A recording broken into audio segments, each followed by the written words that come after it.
লখিমপুৰত একেদিনাই 218 লোকৰ ঘৰত চলিল প্ৰশাসনৰ বুলজাৰ।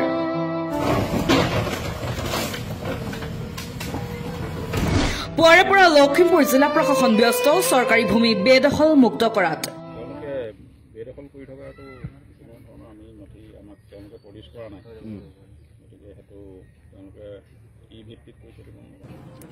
ভাঙি গ'ল এফালৰ পৰা অবৈধভাৱে দখল কৰা লোকৰ বাসগৃহ। লখিমপুৰ জিলাৰ 3টা ভিজিআৰত চলিল প্ৰশাসনৰ বুলজাৰ।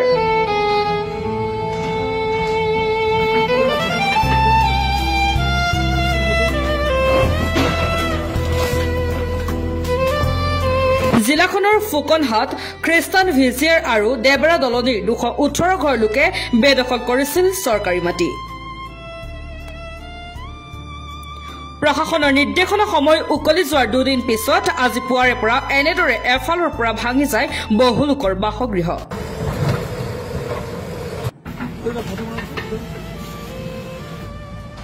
চকুৰ আগতেই ভাঙি লণ্ডভণ্ড কৰে সপোনৰ ঘৰখন এনেদৰে।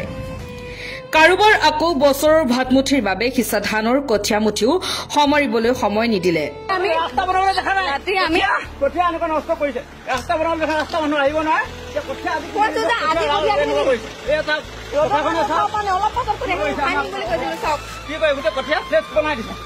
আমি খেতিৰ ওপৰত নিৰ্ভৰ কৰি খাই আছো বুলি আপোনালোকে সকলোৱে জানে। মাত্ৰ এদিন সময় বিচাৰিছিলো আমি শান্তি পাব মানে। মই আগৰ ভিডিঅ' যোগেদি আপোনালোকক জনাইছিলো যে আইতাৰ ভোকৰ কাৰণে আমি ৰুব নোৱাৰিলো এবাৰ, তাৰ পাছত এনেকুৱা কৰিছে। তাকো আমি ৰিকুৱেষ্ট কৰিছো, কোনো ৰিকুৱেষ্ট শুনা নাই।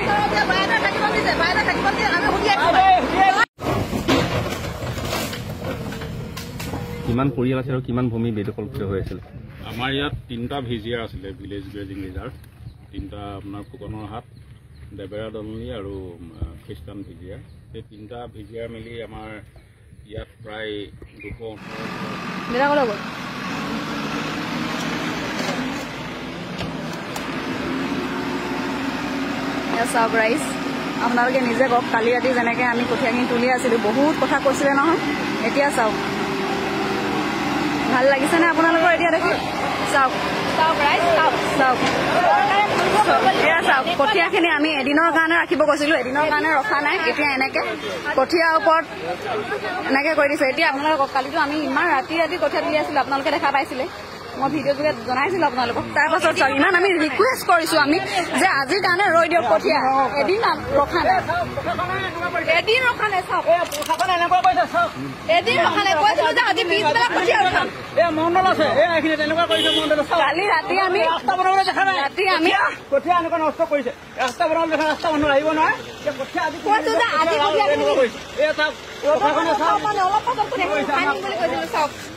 কঠীয়া ফ্ৰেছ বনাই দিছে। আমি খেতিৰ ওপৰত নিৰ্ভৰ কৰি খাই আছো বুলি আপোনালোকে সকলোৱে জানে। মাত্ৰ এদিন সময় বিচাৰিছিলো আমি শান্তি পাব মানে। মই আগৰ ভিডিঅ' যোগেদি আপোনালোকক জনাইছিলো যে আইতাৰ ভোকৰ কাৰণে আমি ৰুব নোৱাৰিলো এবাৰ, তাৰ পাছত এনেকুৱা কৰিছে। তাকো আমি ৰিকুৱেষ্ট কৰিছো, কোনো ৰিকুৱেষ্ট শুনা নাই।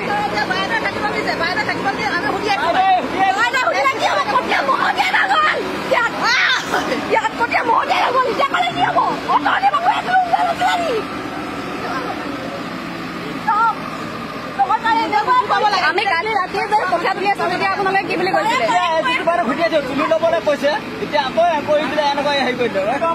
কেনেকুৱা লাগিছে এতিয়া আপোনালোকৰ দেখি? কালি যেতিয়া আমি ৰাতি কঠীয়া তুলি আছিলো, তেতিয়া আপোনাৰ নিজে লৈ গৈছে। তেওঁলোকে ভাৰতীয় নাগৰিক, যিহেতু তেওঁলোকে গণতন্ত্ৰৰ তেওঁলোকে ভোটাধিকাৰ সাব্যস্ত কৰি আহিছে। এখেতলোকৰ ক্ষেত্ৰত কিবা বেলেগ এটা কথা, আপোনাৰ যিটো ৰিজাৰ্ভ লেণ্ড, এই ৰিজাৰ্ভ লেণ্ডটো আপোনাৰ ভিজিআৰখিনি আমাৰ সুপ্ৰিম কোৰ্টৰ ডাইৰেকশ্যন আছে যে এইখিনি খালী কৰি ৰাখিব লাগে। গতিকে তেওঁলোকে বেদখল কৰাটো আচলতে উচিত নাছিল। ভিজিআৰ এইটো আমি পৰৱৰ্তী সময়ত দেখা যাব কি কৰিব পাৰি। আজি উচ্ছেদ অভিযান চলি আছে, আজিৰ দিনটোকে শেষ হ'ব নে আকৌ চলাবলৈ? আজিয়ে শেষ হ'ব, আজিয়ে শেষ হ'ব।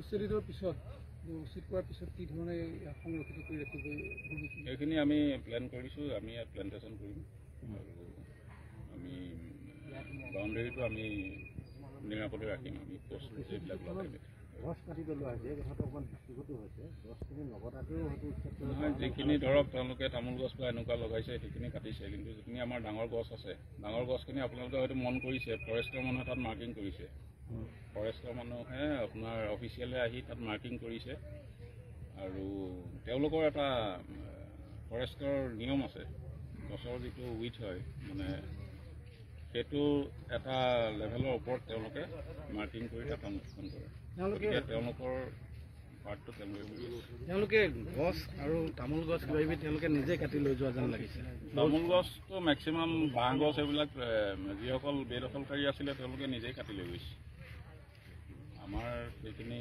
বিশেষ উচ্ছেদ কৰিবলগীয়া হোৱাই নাই বিজনেছ চাকৰিটো এটা প্ৰসংগ আহি আছে গতিকে তাৰ কিবা লাগিছে এতিয়ালৈকেতো কোনো ধৰণৰ হেৰি হোৱা নাই